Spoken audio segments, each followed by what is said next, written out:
been a year and a half here, and I think probably about 6 months into it, I was on the treadmill in the Senate gym, and Roy Blunt came next to me and he said, "Tom, how would you compare the House down in North Carolina to the Senate?" I said, "A lot like I would compare a microwave and a crock pot." Things move very slowly here. But I think you could argue that if you cook something slowly, it tastes a little bit better, but it takes a lot longer before you get an opportunity to eat. We've done good work here. I think Mitch McConnell has done good work here. One of the things that is a point of frustration is that we're not moving as quickly as we should on things that are really meaningful to getting the economy back on track. Regulatory reform in a very meaningful way, like we did in North Carolina. I'm not reliving my time as Speaker. I enjoyed it, but I was prepared. I was planning on moving on. Wasn't planning on running for the Senate. Made an impact and was moving on. But I think we can learn a lot for this nation from the remarkable turnaround in North Carolina over 4 short years. Meaningful regulatory reform, meaningful tax reform, providing businesses with certainty, fiscal management, removing all debt or deficits structural deficits that we had in the state, are things that we can really do here. I mean, North Carolina in 4 short years went from lower quartile as an economic performer to the fastest growing economy in the United States by independent analysts. That was just announced about 2 or 3 months ago. The problem is we've got a math problem here. And it's one thing that I think frustrates people on our side of the aisle. You need minimally 60 and generally 67 votes for anything meaningful along the lines of what we did in North Carolina. We have a president that refuses to cooperate with us, and we have an electorate that doesn't understand some of the challenges that we have in the Senate. And that the things that we have done, in some respects, are remarkable given the rules that we have to operate under. I think that the rules, for the most part, are appropriate, but there are some things that I would like to see done differently in the Senate so that we can get closer to a decision, move on to the next issue if we're not able to move any particular piece of legislation. I was on a committee that took a look at the kind of rules changes that myself, Cory Gardner, James Langford, Roy Blunt, Lamar Alexander, trying to take a look at the rules and say, what can we do to make things more efficient? We made a few recommendations, but what I concluded was that the rules that are already on the books are probably sufficient. The question is, are we going to change our behavior, use the rules that are on the books, and do a better job of forcing a vote, even a tough vote, and moving on? And that's the last thing I'll talk about before I go to questions. I have not had a tough vote yet. Last year there was a particular vote where I had one of the senior members of the conference come up to me and said, "I really appreciate you taking that vote. I know," he said, "I know it was tough." I said, "It wasn't tough. I don't want you to think it was tough because we've got to run the government. We've got to fund the government. We've got to make sure that we have a capability to take on debt, even though the debt is out of control. You can't shut down the government. You have to provide some sort of economic certainty because of the 8,000-pound gorilla that we are in the global economy." So a lot of these votes, they may appear tough, but they're not really tough. So, Mr. Senior Person in our conference, when I tell you it's a tough vote, you'll know. And there will be instances probably where I may not be able to support what some number of members think that we need to do, but not yet. I think that we've had to make the difficult decision on funding the government. Anyone who thinks that shutting down the government is a good idea doesn't understand the fragile nature of the global economic economy today. And I'm not willing to play those sorts of games. I want to fix the debt. I want to get rid of deficits. But we have to do it on terms that are not creating an economic calamity. That's what I want to do. I told the press my goal is to become one of the most intensely boring members of the U.S. Senate. That the press doesn't even want to talk to me because all I want to talk about are the structural problems that are preventing this economy from getting to a 3+% GDP growth.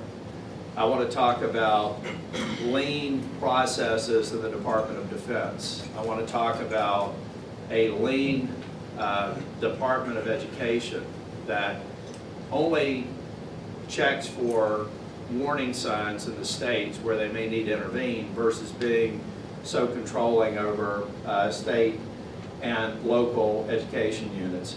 I want to work on those internals to get that foundation to a point where our economy grows and our government is as lean as it can possibly be to provide the essential role that it should be providing. And it's far too expansive right now. And I think that we can do it. I think this election, we've got a lot of work to do.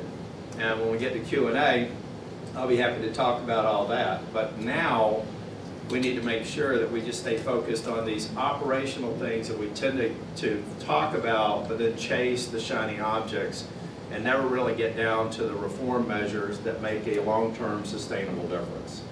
And for as long as I'm in the U.S. Senate, which will at least be another 3.5 years, 4 years, is that right? 4 years, yeah. 4.5 years, I'm going to do everything I can to be a part of that. And with that, I'm happy to answer any questions. Okay, great. Thank you, Senator.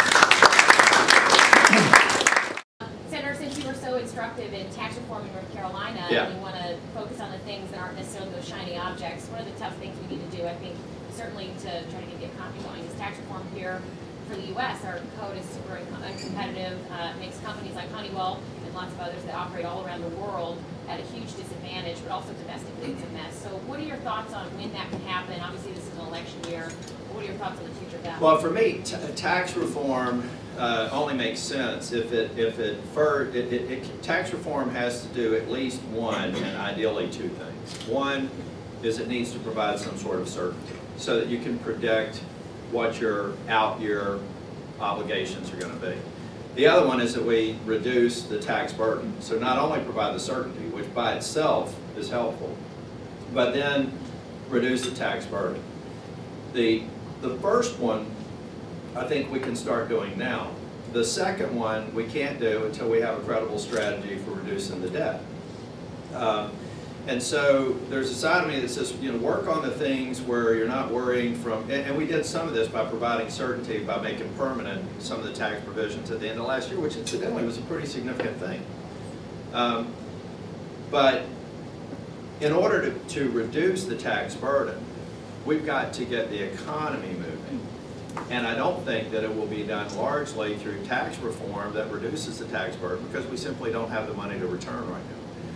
Now, regulatory reform was our focus in North Carolina for the first 2 years. I made the decision that tax reform, we had a $2.5 billion structural deficit in the state. There was no way, and we were going to cut or allow to sunset a 1-cent sales tax, which is the reason we had the structural deficit, I should say, is that there was a tax that the Democrats had implemented that was due to sunset on June 30th. And there was no way that I was going to allow it to be extended. So that created another $1.2 billion hole ever since, a lot of money in North Carolina. Created about another $1.2 billion hole in our budget. So what we did is focus on regulatory reform and increasing certainty. We did things like extending the permits. It was, you know, we were in the middle or following the 2008 crisis, real estate development had crashed. People had spent a lot of money on getting permits so that they could build buildings or strip malls or, you know, any sort of commercial enterprise. They were set to expire. So we just created a blanket policy of extending those permits because the world had not changed. It didn't make sense because the economy crashed that they would have to go through that process again. We put a sunset on several regulations. We actually required a consultation with something we should be doing up here, any net new regulations requiring a consultation with the legislature and a cost-benefit analysis. That started creating economic activity that then in the second year allowed us to do tax reform. Take our top income bracket, which was 775, it's now 5.49.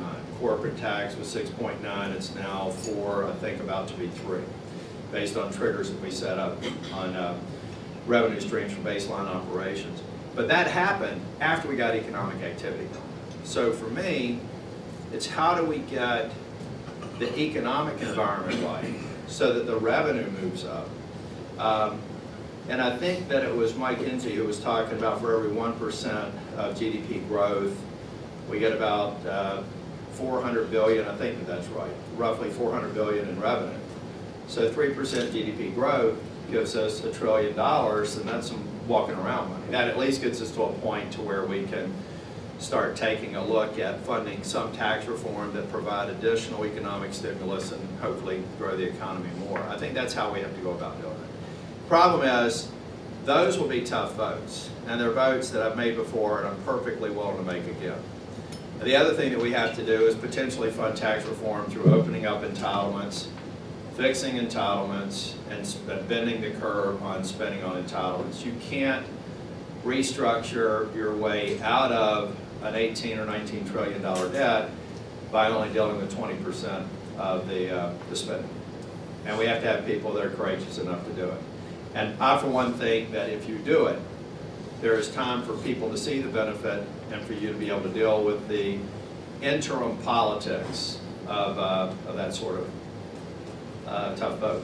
Did it? I mean, heck, you're talking to a U.S. senator that beat a female incumbent after being the only speaker in the United States who didn't allow long-term unemployment benefits to be extended. And there's more. We cut it, the benefit, by 25%. And everybody said that we were awful. The only thing that happened is we had a precipitous drop in unemployment, 10.4% to 6.4% in 5 quarters. And people got back to work. Oh, and we retired a $3 billion debt to the federal government in 30 months. So we had time and we recovered. So I'm a living example where you can make those tough votes, those structural votes, and still survive.